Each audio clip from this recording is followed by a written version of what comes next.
Terduga pelaku aksi pengeroyokan terhadap seorang siswi di Kota Malang, Jawa Timur. Dalam pemeriksaan terungkap, pelaku dan korban pengeroyokan saling mengenal satu sama lainnya.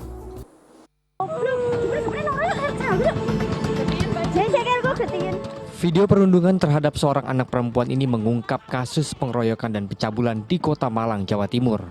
Korbannya seorang santriwati di sebuah pesantren yang dikeroyok oleh para pelaku yang seluruhnya masih di bawah umur. Polisi telah mengamankan 10 terduga pelaku pengeroyokan. Korban yang berusia 13 tahun itu dituduh salah satu pelaku berselingkuh dengan suami sirihnya. Para terduga pelaku pengeroyokan diancam pasal kekerasan anak dengan ancaman hukuman 5-9 tahun penjara. Sedangkan suami salah satu pelaku diancam hukuman 15 tahun penjara karena diduga mencabuli korban. Nur Ramadan melaporkan dari Kota Malang, Jawa Timur. Ya, hal ini sangat disayangkan ya, apalagi korbannya masih di bawah umur. Nah, Pak Ustadz, istilah saat ini perundungan itu disebut sebagai bullying. Nah, apakah Islam membahas spesifik soal ini dan bagaimana penjelasannya secara lebih detail? Ya, Mbak Wanda, bullying ataupun perundungan disebut dalam bahasa agama dengan as-sukhriyah atau al-istihza, yaitu perlakuan kepada seseorang yang membuat seseorang itu akan mengalami shock atau mengalami sesuatu yang sangat berat.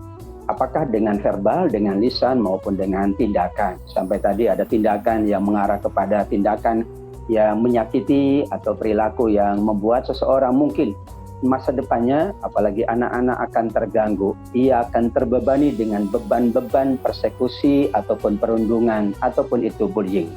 Allah Subhanahu wa taala mengingatkan di surat Al-Hujurat ayat 11 bahwa perundungan itu termasuk kategori perbuatan zalim, perbuatan menganiaya.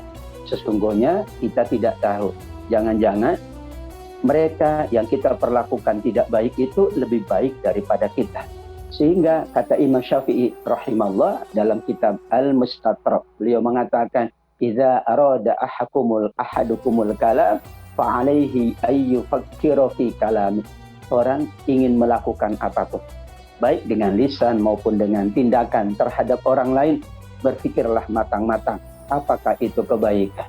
Kalau masih ragu, maka tinggalkanlah. Kalau masih ragu, kata Imam Syafi'i, maka tahanlah. Sehingga kita hanya berusaha menyampaikan yang baik-baik saja, memberikan yang baik-baik saja, menjalankan yang baik-baik saja. Para ulama juga sepakat bahwa perundungan, bullying, ataupun istihza, as-sukhriyah termasuk perbuatan yang sangat tercela. Ada dua. Yang pertama, karena ia berusaha menyakiti sesamanya. Yang kedua, karena ia ingin dipandang lebih hebat, dipandang lebih kuat, dipandang lebih tinggi dari sesamanya. Padahal siapa yang tahu? Bisa jadi yang kita bully, yang kita rundung itu lebih tinggi nilainya, lebih mulia dari kita. Karenanya insya Allah agama menuntun kita untuk tidak melakukan bullying atau melakukan perundungan, karena tindakan zalim ini, kata Nabi SAW, zulumat yaumal qiyamah, nanti akan menjadi kegelapan-kegelapan, nanti akan menjadi perundungan-perundungan di hari kiamat. Kalau kita dirundung, dibully di dunia, maka kita siap saja untuk nanti orang yang dibully itu meminta pertanggungjawaban, minta bagaimana ia dahulu membuli di dunia. Mungkin Allah persilahkan yang dibuli untuk membuli di yaumil qiyamah. Baik, terima kasih Pak Ustadz. Nah, soal korban begitu ya, pastikan ia mengalami trauma yang cukup hebat begitu. Nah, adakah nasihat khusus kepada korban agar ia tetap kuat menghadapi musibah ini? Ya Mbak Wanda, sesungguhnya apabila kita mendapatkan perundungan atau bullying, kita sangat yakin bahwa kita tidak seperti yang mereka perkatakan, tidak seperti yang mereka duga. Kita insya Allah jauh lebih baik dari mereka. Kita pula adalah insya Allah ketika kita menerima dengan lapang dada, maksudnya tidak membalas dengan balasan yang berlebihan, maka kita yakini bahwa kita lebih baik dari mereka, bahwa kita tidak seperti yang mereka duga. Kita pula menunjukkan bahwa kita lebih baik. Kita tunjukkan prestasi kita tunjukkan dengan perbuatan kita bahwa kita tidak seperti yang mereka duga. Yang kedua, ketika kita dirundung, tentu kita boleh ya meminta pertolongan kepada orang tua, pihak yang berwajib. Khawatir nanti mereka yang melakukan perundungan atau bullying tidak menahan diri, melanjutkan perundungannya atau bullyingnya.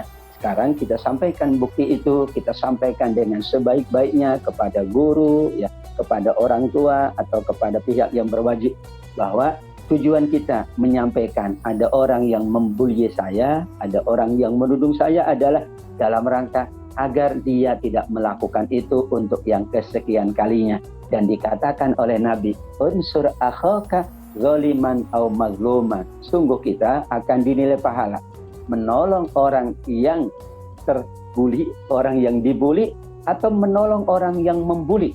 Menolong orang yang dibuli tentu kita menyampaikan kepada yang punya otoritas, sedangkan menolong orang yang membuli adalah kita menahannya, kita agar ia tidak melakukan lagi perundungan atau bullying di masa yang akan datang. Terakhir, insya Allah yang dibuli itu akan mendapatkan pahala di sisi Allah. Ia tetap tegar, ia tetap yakin, ia tetap husnuzon. Inilah cara dia mungkin meningkatkan kapasitasnya, menunjukkan kebaikannya, bahwa ia tidak seperti yang disangkakan oleh teman-temannya, tidak seperti yang dikatakan oleh teman-temannya. Saya lebih baik, saya lebih mulia, saya bisa melakukan berbagai hal untuk menunjukkan kebaikan saya, insya Allah. Insya Allah. Baik, terima kasih Pak Ustadz. Kita lanjutkan lagi.